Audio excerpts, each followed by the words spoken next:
Make the day science classes. I am Ankita और आज हम पढ़ेंगे सॉलिड स्टेट का। हम कुछ लेक्चर्स कंप्लीट कर चुके हैं। आज हम सॉलिड स्टेट्स का कोऑर्डिनेशन नंबर क्या होता है वो समझेंगे। सो स्टार्ट करते हैं। इसका मेन जो हम थ्योरी समझते हैं पहले वो करेंगे और इसका जो न्यूमेरिकल पार्ट है इसको हम बाद में सॉल्व करेंगे नेक्स्ट क्लास में। आज से हम थ्योरी पार्ट को कंप्लीट करेंगे। ये जो चैप्टर है ये आपके बहुत हाई लेवल के क्वेश्चन से बनते हैं। ये क्रिस्टलोग्राफी जो चैप्टर होता है उसमें बेसिस है, पर ये जो आज हम पढ़ेंगे ये थोड़ा सा आप बेसिक से स्टार्ट करेंगे तो ये आपको फर्स्ट में देखने को मिलेगा। इससे ज़्यादा बेसिक तो कुछ होता नहीं है। आज के क्लास में हम सिर्फ फर्स्ट जो बेसिक होता है कोऑर्डिनेशन नंबर क्या होता है उससे स्टार्ट करेंगे। मतलब बहुत मतलब स्मॉल एलिमेंट्स हम समझ सकते हैं। अच्छा, क्या होता है coordination number? Coordination number solid state में भी दिखता है आपको और कोऑर्डिनेशन नंबर आपको कोऑर्डिनेशन कंपाउंड चैप्टर पे भी दिखेगा। बहुत बार स्टूडेंट्स को डाउट आ जाता है कि जो कोऑर्डिनेशन नंबर है वो एक्चुअल में अलग अलग जो एलिमेंट्स के कोऑर्डिनेशन नंबर होते हैं वो किस तरह से हम निकालें, किस तरह से हम फाइंड करें। तो जो कोऑर्डिनेशन नंबर होता है एक होता है आपका कोऑर्डिनेशन कंपाउंड वाला कोऑर्डिनेशन नंबर। देखिए, कोऑर्डिनेशन कंपाउंड वाला जो कोऑर्डिनेशन नंबर होता है वो आपको ये बता देता है, वो आपको ये सिखाता है कि नोबल गैस के इक्वल जब हम किसी डी ब्लॉक एलिमेंट्स को इक्वल रखेंगे, उसके जो इलेक्ट्रॉनिक कन्फिगरेशन को इक्वल रखेंगे, तब आपका क्या उसका जो कितने बॉन्ड्स वो बना सकता है वो बताता है कोऑर्डिनेशन नंबर कोऑर्डिनेशन कंपाउंड के अराउंड। पर अगर हम सॉलिड स्टेट का कोऑर्डिनेशन नंबर निकालने की कोशिश करेंगे तो ये वाला जो कोऑर्डिनेशन नंबर है, सॉलिड स्टेट का कोऑर्डिनेशन नंबर है, ये हमको ये सिखाएगा कि एक्चुअल में जो एलिमेंट है वो कौन सा पैकिंग स्ट्रक्चर बना रहा है। हमने पढ़ रखा है कि फेस सेंटर्ड क्यूबिक लैटिस होता है, क्यूबिक यूनिट सेल होता है, body centred cubic unit cell रहता है। तो इतने सारे अलग अलग यूनिट सेल्स के अकॉर्डिंग जो कोऑर्डिनेशन नंबर रहता है वो भी कभी कभार चेंज हो जाता है। ठीक है। अच्छा, हम पर्टिकुलर एलिमेंट्स क्या भी सॉल्व करने वाले हैं, साथ साथ जो एलिमेंट्स के साथ जो एलिमेंट जुड़ते हैं, मॉलिक्यूल्स बनते हैं, उनके साथ भी सॉल्व करेंगे। तो आई होप कि आज के क्लास में इतना तो पॉसिबल नहीं होगा, ये हम नेक्स्ट क्लास में सॉल्व करेंगे कि जब NaCl कंपाउंड बनता है तब उसका स्ट्रक्चर कैसे दिखता है, जब सेशियम क्लोराइड, ऐसे कुछ एक्सेप्शंस है। सब आपको NaCl की तरह ही दिखेंगे, पर उसमें आपको जो स्ट्रक्चर में अलग अलग डिफरेंशिएशन है वो हम सॉल्व करते हुए चलेंगे, समझते हुए चलेंगे। आई होप कि कोऑर्डिनेशन नंबर कोऑर्डिनेशन कंपाउंड में कैसे दिखता है और कोऑर्डिनेशन नंबर सॉलिड स्टेट में कैसे दिखता है उसमें आपको डिफरेंस अच्छे से समझ में आ गया होगा और किसी को शायद डाउट नहीं है कि कोऑर्डिनेशन नंबर किस में कैसे फाइंड करें। कोऑर्डिनेशन नंबर जो आपका कोऑर्डिनेशन कंपाउंड का निकलता है वो अलग होता है। वो हमको number of bonding in a element बताता है, फॉर अ एलिमेंट मतलब मेटल एलिमेंट। और ये जो कोऑर्डिनेशन नंबर हम सॉलिड स्टेट के लिए आज अभी की क्लास में सॉल्व करने वाले हैं वो हमको बताएगा कि कितने एटम्स आयन से एक पर्टिकुलर एटम या आयन जुड़ा हुआ है, ऐसे। ठीक है। स्टार्ट करते हैं समझना what is coordination number from one dimensional. ठीक है। आप सबको पता होगा कि वन डायमेंशन का मतलब क्या होता है, तो मैं एक बार फिर से समझा देती हूँ कि व्हाट इज़ वन डायमेंशन। देखिए, वन डायमेंशन, आई होप आपको समझ में आ रहा होगा वन डायमेंशन। देखिए, वन डायमेंशन मतलब होता है कि कोई भी एक पर्टिकुलर पॉइंट या फिर हम बोले कि एक ज़ीरो डायमेंशन जब एक रो में चलना स्टार्ट कर दे तब हम उसको वन डायमेंशन कहते हैं। मतलब हम समझ सकते हैं कि एक पॉइंट है, पॉइंट से जब हम लाइन बनाना स्टार्ट करते हैं तो हम वो बोलेंगे कि वन डायमेंशन आपका जो स्ट्रक्चर है वो बनना स्टार्ट हो गया है। मतलब मान लीजिए ये कोई ज़ीरो डायमेंशन था, अब इससे हमको एक लाइन को ड्रॉ करके दिखाना है तो मैं बोलूँगी कि इट इज़ वन डायमेंशन। ठीक है। अब इसी में जब एटम्स अरेंज होना स्टार्ट हो जाएंगे रो में तो हम बोलेंगे कि ये वन डायमेंशन स्ट्रक्चर है। ठीक है। अब इसी वन डायमेंशन स्ट्रक्चर में हमको क्या निकालना है, कोऑर्डिनेशन नंबर। तो मैं आपको ये समझा पाई हूँ कि वन डायमेंशन क्या होता है। अब वन डायमेंशन में हमको क्या सेट करना है, एटम्स। अब मान लीजिए कि एक मैंने एटम आपका यहाँ पर सेट किया फर्स्ट में। अब इसी एटम के साथ साथ हमको सब एटम्स को क्या करना है, लाइन बाय लाइन साथ साथ जोड़ते जाना है। तो ये एक एटम हो गया, ये चिपक गया एटम दूसरा वाला, थर्ड एटम ऐसे चिपक गया, फोर्थ एटम ऐसे चिपक गया। ऐसे आपको इसके ऊपर ओवरलैप नहीं करवाना है, जस्ट इसके ऊपर चिपकाना है। आप समझ रहे हो मैं क्या बोल रही हूँ? ऐसे आई होप कि आपको दिख रहा होगा। तो अब ये हमारा क्या बन गया कि एक एटम स्ट्रक्चर बना और ये एटम स्ट्रक्चर वन डायमेंशन में है। ठीक है। अब ये वाला जो वन डायमेंशन है इसमें हमको फाइंड करना है कि कितने कोऑर्डिनेशन नंबर है। कोऑर्डिनेशन नंबर, देखिए कोऑर्डिनेशन का मतलब आप क्या समझते हो, पहले आप सोच के बताओ कि what is coordination number. Coordination number मतलब होता है कि आपका जो एटम है या फिर जो आपका नेबरिंग एटम है वो कितना है। मान लो कि एक घर है, ठीक है, एक घर है, उसमें आप रहते हो। अब आपके आसपास पड़ोसी रहती है। अब उस पड़ोसियों के भी कुछ कुछ अपने अपने जगहों में वो सेट होंगे। जैसे आपके लेफ्ट साइड में एक घर होगा, वहाँ पर एक पड़ोसी वाले रहते होंगे, उनका एक अलग घर होगा। फिर आपके राइट साइड में एक चिपका हुआ घर रहेगा, वो भी आपके पड़ोसी हुए। तो हम अगर नेबरिंग एटम्स की बात करें, नेबरिंग एरियाज़ की बात करें, तो उसी को हम बोलते हैं कोऑर्डिनेशन नंबर। सो आपको समझ में आ गया होगा कि कोऑर्डिनेशन नंबर का मतलब एक्चुअल में क्या समझाना चाह रहे हैं। मतलब कोई एक पर्टिकुलर एलिमेंट ले लीजिए, कोई एक पर्टिकुलर एटम ले लीजिए, उस एटम के साथ चिपके हुए कितने एटम्स हैं, उसी को हम कोऑर्डिनेशन नंबर के नाम से बोलते हैं। मान लीजिए कि ये अगर मैं पर्टिकुलर एक कवरिंग एटम को ले लूँ, अब ये एटम के साथ कितने एटम जुड़े हुए हैं आप बताओगे। आप फर्स्ट में बोलोगे कि ये फर्स्ट वाला एटम जुड़ा हुआ है और ये सेकंड वाला एटम इस एटम के साथ जुड़ा हुआ है, मतलब ये तो आपका सेंट्रल एटम हो गया। और साथ साथ जो आजू बाजू जो वन डायमेंशन में दो एटम्स चिपके हुए दिखाई दे रहे हैं, यही इस एटम के कोऑर्डिनेशन नंबर कहलाएंगे। सो अगर हम वन डायमेंशन की कोऑर्डिनेशन नंबर की बात करें तो हो जाएगा 2। अच्छा, कोऑर्डिनेशन नंबर को, चाहे वो कोऑर्डिनेशन कंपाउंड वाले चैप्टर में हो, चाहे वो सॉलिड स्टेट के चैप्टर में हो, कोऑर्डिनेशन नंबर को डिनोट किया जाता है C.N, ठीक है। Coordination number is equals to in one dimension कितना होता है 2। क्यों? क्योंकि एक एटम से दो ही पॉसिबल एटम्स चिपके रह सकते हैं, जुड़े रह सकते हैं। क्लियर? अच्छा, अब ये तो हो गया वन डायमेंशन की। देखिए वन डायमेंशन के बाद हमको पढ़ना पड़ता है 2 डायमेंशन, 3 डायमेंशन, 4 डायमेंशन नहीं होता, बस 1, 2, 3 इतना डायमेंशन पढ़ लीजिए। उसके बाद का स्ट्रक्चर आपका ऑटोमेटिकली एक इमेजिनेशन आते रहेगा। देखिए इमेजिनेशन में भी बहुत ज़्यादा डिफिकल्टीज आती है, अगर आप प्रैक्टिकली भी सॉल्व करोगे तो भी आपको बहुत ज़्यादा प्रॉब्लम होगी, क्योंकि आप फर्स्ट में तो एक स्ट्रक्चर में समझ लोगे कि ये क्या होता है, फिर सेकंड लेयर में भी आपको समझ में आ जाएगा। जब थर्ड, फोर्थ, फिफ्थ लेयर में आप बढ़ते जाओगे ना, तब आपको डाउट होते जाएगा, क्योंकि सब लेयर एक के ऊपर एक छिप जाते हैं। तो तब आपको बहुत ज़्यादा प्रॉब्लम होगी कि कौन सा एटम के नीचे कौन सा लेयर है, कौन से लेयर के ऊपर कौन सा लेयर है। तो प्रैक्टिकली भी बहुत बार हमको कंफ्यूज कर देता है। सो जो हम थ्योरेटिकली मतलब जो हमको मिला है एटम्स के स्ट्रक्चर के अकॉर्डिंग, वो आज मैं आपको बता दूंगी कि कैसे इसके फॉर्मूलाज बनते हैं, और उसी फार्मूला के अकॉर्डिंग जो इन फ्यूचर एटम्स का हम प्रेडिक्शन करेंगे वो भी वैसे ही हो जाएगा, आपको समझ में आ जाएगा अभी कुछ देर बाद।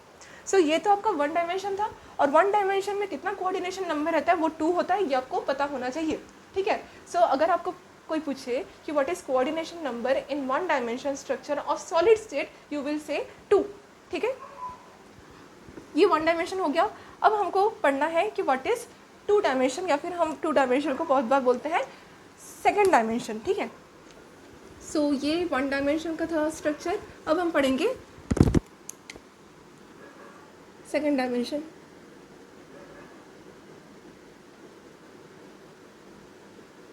देखिए वन डायमेंशन को जब हम, वन डायमेंशन मतलब समझ के एक रो में एटम्स का अरेंजमेंट इन सिंगल लाइन, जब हम उसे सिंगल लाइन को एक के ऊपर एक या एक के साइड एक रखेंगे, तब हम बोलेंगे कि वो एक सेकंड डायमेंशन स्ट्रक्चर बन रहा है। अब जब उसको हम एक प्लेन में ऑर्डर सेट करेंगे ना, जैसे मान लीजिए कि आपके पास एक, ये क्या है, वन डायमेंशन, ठीक है। अब वन डायमेंशन में कैसे एटम का अरेंजमेंट रहता है, कुछ ऐसे है ना, यही मैंने अभी समझाया कि इट इज़ वन डायमेंशन। अब देखिए इसको मैंने पहले हॉरिजॉन्टली समझाया था ऐसे सुला के, पर ये ऐसे भी बनता है वर्टिकली। अब देखिए इसको अगर ऐसे सेट किया जा रहा है तो ये है वन डायमेंशन, पर वन डायमेंशन के बाद अगर मैं एक और अगर ऐसे ही चिपका दूँ एटम्स का कंट्रीब्यूशन, तो आपको एक टाइम में ऐसे फील होगा कि it is nothing but a plane. आपको समझ में आ रहा है क्या बोल रही हूँ मैं? ये वाला है एक प्लेन। देखिए आई होप कि ये एक प्लेन जैसे आपको दिख रहा होगा। ये वन डायमेंशन को बहुत बार एक के बाद एक जोड़ के बनाया गया है, ठीक है। ये बस एक प्लेन है। मान लीजिए कोई एक पेपर, तो जैसे मैंने आपको अभी बताया कि एक पेपर को अगर मैं पीसेस में आपको एक एक स्लाइड कट करके दिखाऊं तो आपको ऐसा फील होगा कि वो एक वन डायमेंशन से जुड़ के बना है पेपर। तो उसी तरह ये एक आपका वन डायमेंशन जुड़ के क्या बना, एक एक एक प्लेन बना। ठीक है, अब ये प्लेन आपको मदद करेगा 3 डायमेंशनल इन फर्दर बनाने में। पहले हम समझ लेते हैं कि सेकंड डायमेंशन में कितना कोऑर्डिनेशन नंबर रहता है। ओके, सो ये सेकंड डायमेंशन आपको समझ में आ गया कि it is a plane, it is nothing but the 1 dimension, क्या बोलते हैं इसको जोड़ने को, एक ये मतलब सपोर्ट में है 1 डायमेंशन का। ठीक है, प्लेन आपको दिखाई दे रहा होगा। अब ये ना ऐसे जुड़ते ही चले जाते हैं। ठीक है, ये एक मैंने आपको एक सेट करके दिखाया कि it is a plane consideration. ठीक है, अब ये प्लेन आपका क्या है, second dimension of solid state. अब इसके अकॉर्डिंग हमको क्वेश्चन पूछा जाता है कि what is the coordination number of second dimension. देखिए, सेकंड डायमेंशन मतलब होता है कि एक प्लेन में किसी एक पर्टिकुलर एटम को अगर मैं कंसिडर करूं तो उस एटम के सराउंडिंग नेबरिंग एटम्स कितने हैं। तो आप ही पहले बताओ कि अगर मैं कोई एक एटम कंसिडर कर लूँ, मान लीजिए कि मैंने कोई एक एटम ये वाला ले लिया। ठीक है, अब इसी एटम को मैं मानूंगी सेंट्रल एटम। अब यही एटम की जो आसपास नेबरिंग एटम्स हैं, आसपास जो नेबरिंग एटम्स हैं वो कितने हैं। ठीक है, और हाँ, ये सेकंड डायमेंशन की बात हो रही है तो आप ऊपर नीचे कंसिडर नहीं कर सकते। मैं अभी थर्ड डायमेंशन में नहीं गई हूँ, ये सिर्फ एक प्लेन है। आपको प्लेन के अकॉर्डिंग एटम्स का कंट्रीब्यूशन दे दिया गया है, इसी के अकॉर्डिंग आपको क्या निकालना है, कोऑर्डिनेशन नंबर। आप ऊपर नीचे अभी एटम्स को नहीं रखोगे, आप सिर्फ इसमें बताओ। देखिए, ये आपका एक एटम बना, अब इसके साथ कितने एटम्स चिपके हुए दिख रहे हैं आपको।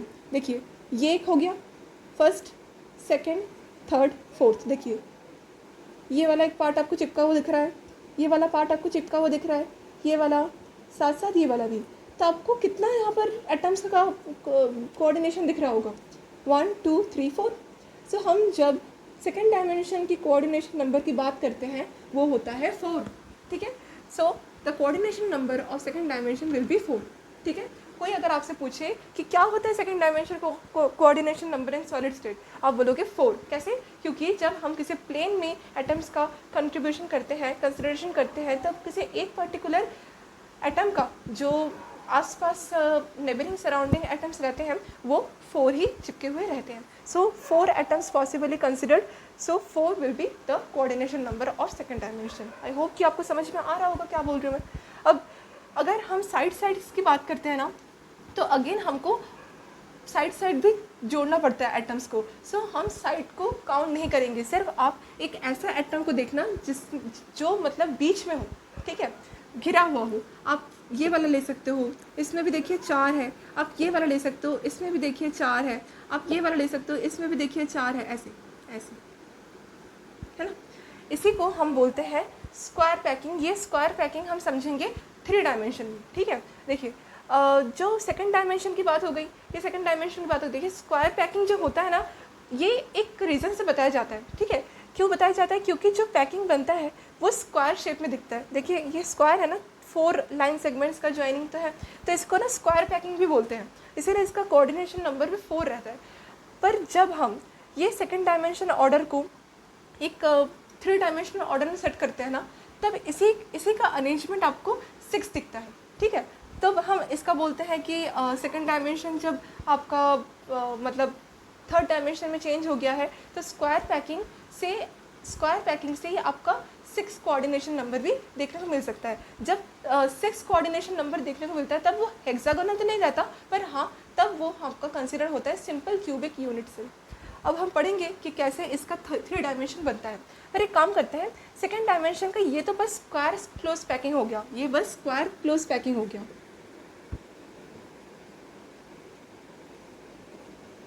एक काम करते हैं, हेक्सागोनल वाला स्टडी कर लेते हैं कि हेक्सागोनल में कैसे आपका 6 कोऑर्डिनेशन नंबर आता है। ठीक है, सो स्टार्ट करते हैं सेकंड डायमेंशन में हेक्सागोनल क्लोज पैकिंग समझने का। आई होप ये आपको समझ में आ गया। ओके, सो सेकंड डायमेंशन की बात कर, सॉरी मैंने मिटा दिया, फिर से लिखना पड़ेगा। Second dimension in hexagonal closed packing. देखिए, हमने स्क्वायर पैकिंग में कैसे देखा था कि जो आपके मतलब वन डायमेंशन थे वो 1 बाई 1 लाइन एक के नीचे एक के नीचे एक के नीचे ऐसे आ रहे थे, ठीक है। पर जब हम हेक्सागोनल क्लोज पैकिंग देखेंगे ना, तब वो एक के नीचे नहीं आएंगे। देखिए, जैसे मान लीजिए कि ये आपका एक वन डायमेंशन था, ठीक है, ये आपका एक वन डायमेंशन था। पर एक काम करते हैं, इसको ना मैं हॉरिजॉन्टली बना के दिखाती हूँ, तो फिर आपको ना अच्छे से समझ में आएगा। ऐसे ही बना के दिख सकते हैं, पर ऐसे आपको ऐसा लगेगा कि कैसे जुड़ जा रहे हैं हवा में। तो आपको मैं ग्रेविटेशन के अलाउ समझा के दिखाती हूँ, तो आपको ज़्यादा ईजी पड़ेगा। प्रैक्टिकली एज्यूम कीजिए, देखिए, मान लीजिए कि मैंने एक टेबल पर ऐसे एक वन डायमेंशन एटम्स को रखा है।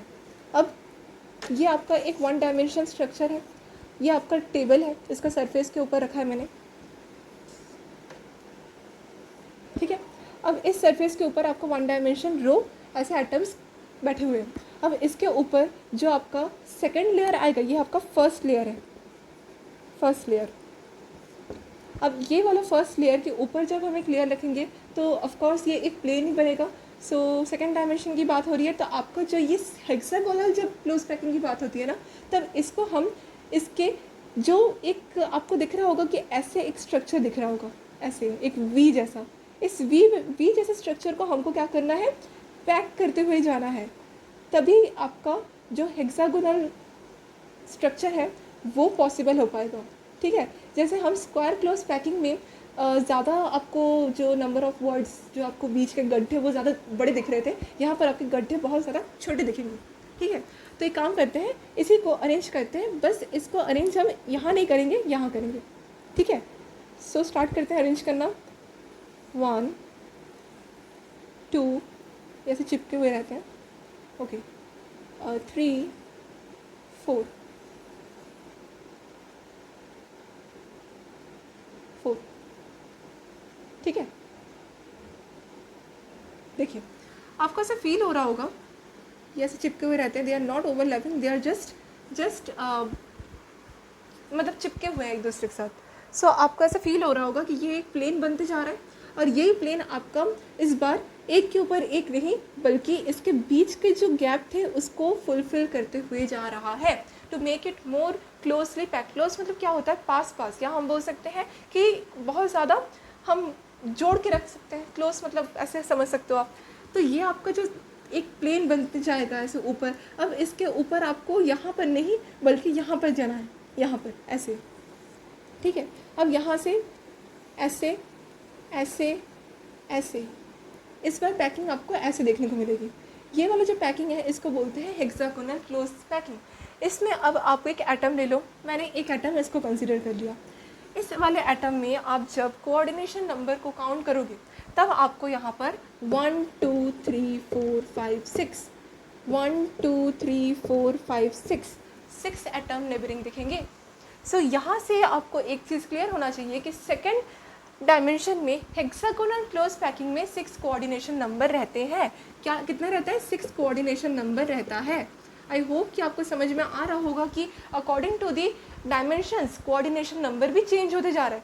सो ऐसी बात नहीं है कि कोऑर्डिनेशन नंबर किसी एलिमेंट का 6 है तो वो 6 ही रहेगा। हो सकता है कि वो एटम किसी एक प्रॉपर डायमेंशन में हो, सो वो एटम को अगर डायमेंशन हम चेंज कर दें तो उसका कोऑर्डिनेशन नंबर अलट पलट हो जाए। सो ये तो आपका फर्स्ट लेयर था। सेकंड लेयर देने के बाद ये बन गया एक सेकंड डायमेंशन ऑर्डर, ठीक है। सेकंड लेयर के बाद अगेन थर्ड लेयर भी आया। अब इस बारे जो अरेंजमेंट को हम नाम देते हैं, वो अरेंजमेंट क्या होता है, जैसे ये वाला जो मैंने आपका जो फर्स्ट प्लेन आपको दिखाया था, फर्स्ट आपका रो जो दिखाया था, वो आपका मान लो कि ए पैकिंग था, मतलब इन सब एटम्स को एक नाम दे दिया ए, ठीक है। अगेन इसके ऊपर वाला इसके अलाउंग तो नहीं है, पर हाँ इसके साथ जोड़ के रखा है। सो हम एक काम करते हैं, इसको बी नाम देते हैं। अगेन इसके पैरेलल ये वाला है तो इसको अगेन ए नाम देते हैं। देखिए ए के ऊपर ए ये वाला दिख रहा होगा। अगेन बी ए के ऊपर जो अगेन जो बॉल्स आने वाले हैं, एटम्स आने वाले हैं, वो इसके पैरेलल होंगे। सो अगेन जो ए के बाद वाला आपको जो नेमिंग दिखेगा वो बी ही होगा ऑफकोर्स। सो इसका जो पैकिंग नेमिंग होता है वो होता है A V structure in second dimension order in hexagonal type of order. हमको बहुत अच्छे से नाम को याद रखना है कि हेक्सागोनल होना चाहिए, सेकेंड डायमेंशन होना चाहिए, कोऑर्डिनेशन नंबर 6 ही होगा। और आपका पैकिंग का नाम ABAB होगा, ठीक है। अच्छा, अब ये तो आपका सेकंड डायमेंशन में ABAB पैकिंग हो गया, और इस बार आपका कोऑर्डिनेशन नंबर 6 है। सो आपको यहाँ पर ऐसा डायग्राम भी बनाना पड़ेगा। आई होप कि ये वाला पार्ट आपको क्लियर हो गया होगा। अब हमको क्या समझना है कि सेकंड डायमेंशन थर्ड डायमेंशन में जाता है, तब आपका यही स्ट्रक्चर बनता है, पर